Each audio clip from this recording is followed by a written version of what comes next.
donner un autre, plus fort, dans la tête. Qu'est-ce que j'espérais? Que l'épouvantail se mette à gémir, qu'il se relève et parte en courant. Avec un cri de rage, je le frappai une troisième fois, de toutes mes forces.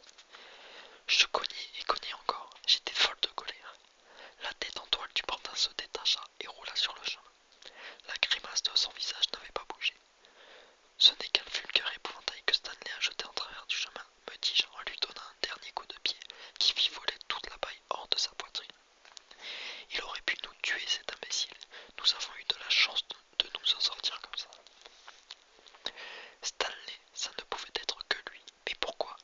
Pourquoi avait-il fait ça? Cette fois-ci, c'était plus qu'une simple plaisanterie.